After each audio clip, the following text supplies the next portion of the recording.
shoulder. Now this is an American weapon, and much like the Americans, it's pretty loud and useless and not very good for much else. And the reason being is this is a weapon. Now you've probably read about something called cowboys. Now, this is the favourite weapon of the cowboys, that's what they would use. But you probably hear of all things shooting from miles away, shooting over their shoulders and that sort of thing. Absolute nonsense. Because this has a range of 50 yards, only accurate to 25. So if you wanted to hit anything, you basically have to be as close as where we are stood right now, because it is very inaccurate.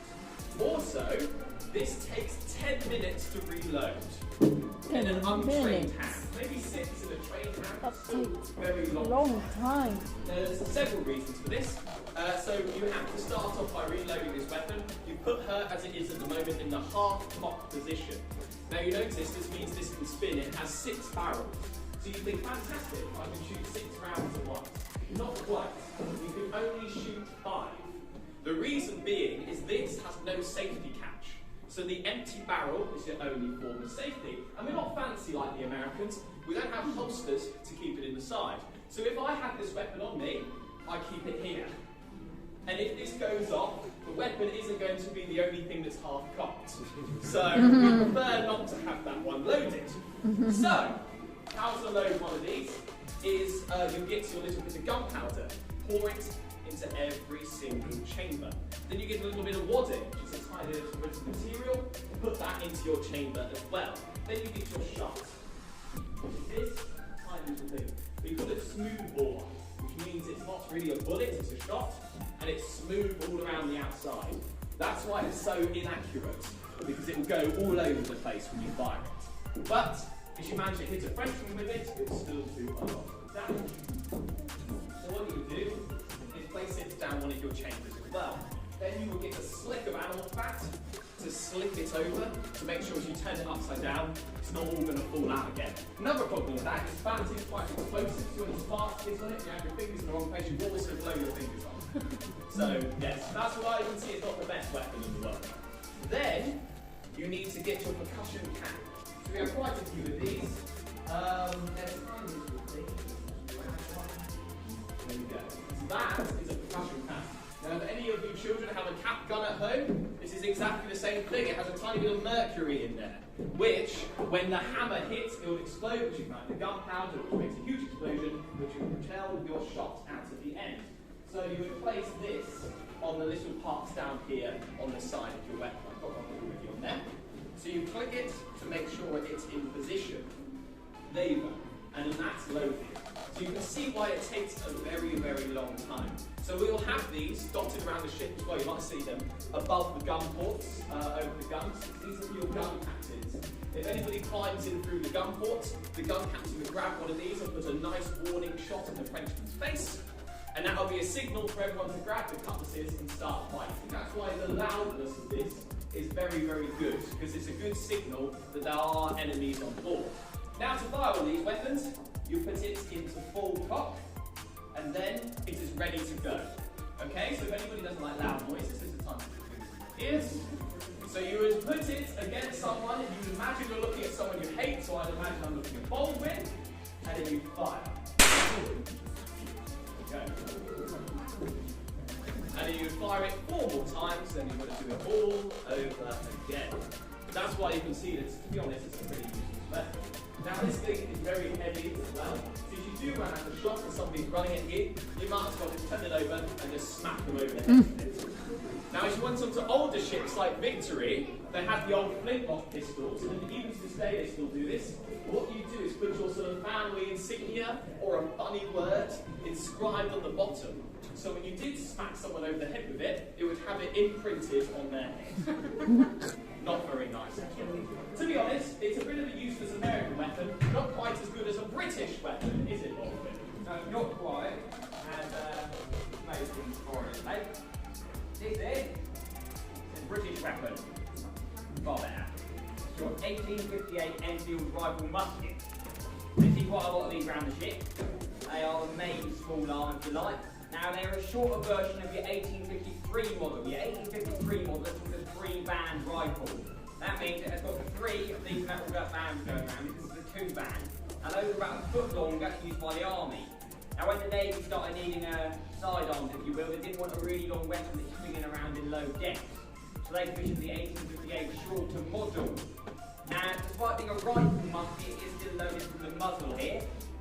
It is half rifle, you see. Rifling is where there's grooves on the inside, so it spins your shot when you fire, it means it goes further in a straighter line. So the lower half there is rifle, the top half isn't though. That means if you use your ramrod, you can still load it by tapping it on the floor.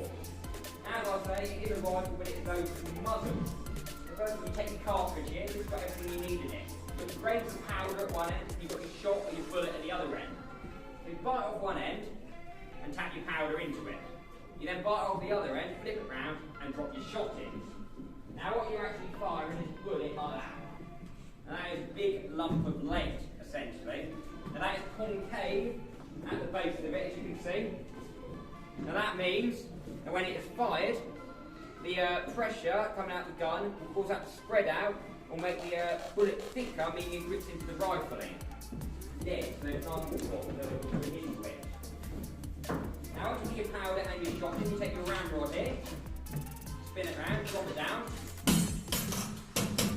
Few taps, that means that everything is in nice and secure, and it should be. Drop your ramrod back in.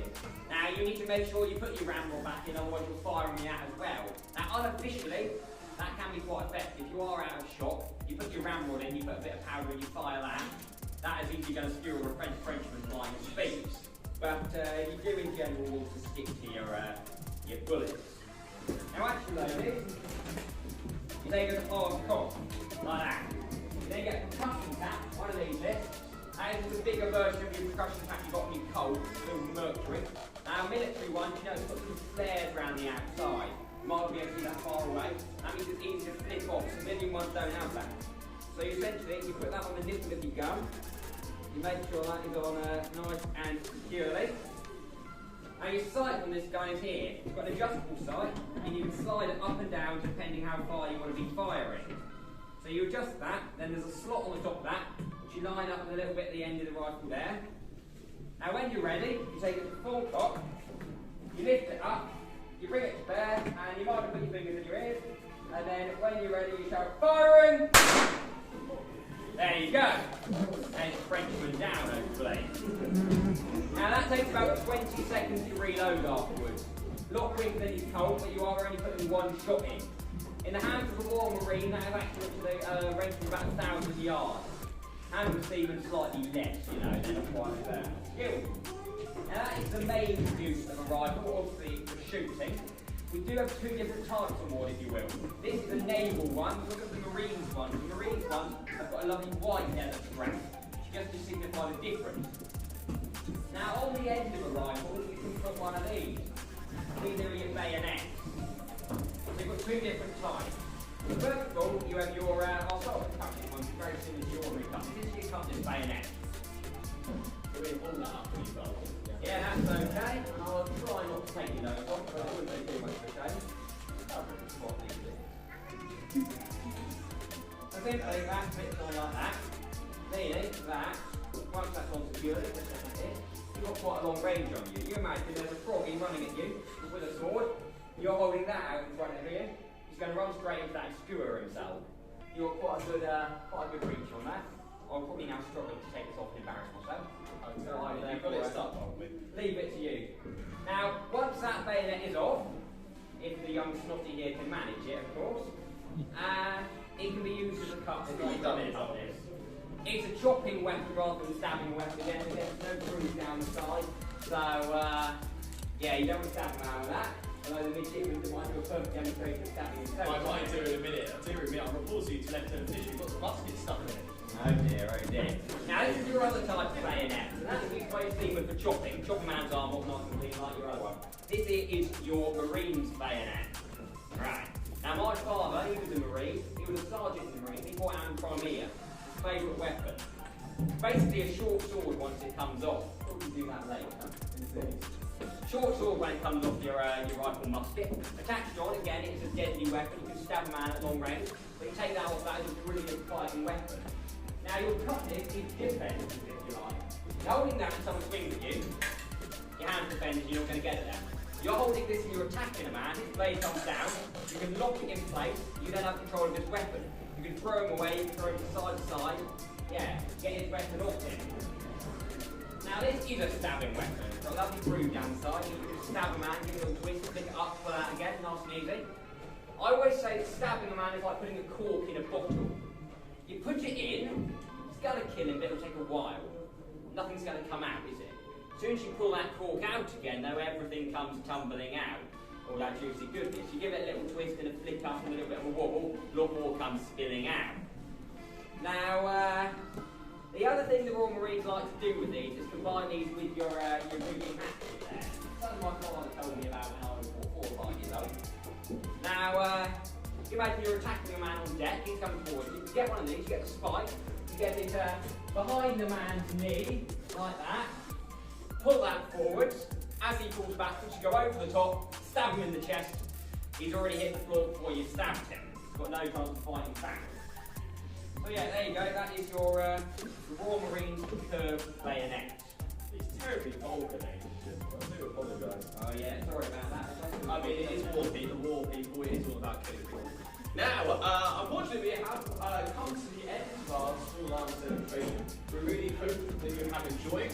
Now, you are, of course, allowed to come up to have a closer look. We usually would do a handling session, but because of the nasty outbreak of cholera, we are not allowed to. But you are very welcome to come up closer and have a jolly good look. Thank you very much for watching. My name has been Midshipman Murray. This has been a surprisingly helpful system to get involved with. We hope you enjoy the rest of the ship, and thank you very much for watching.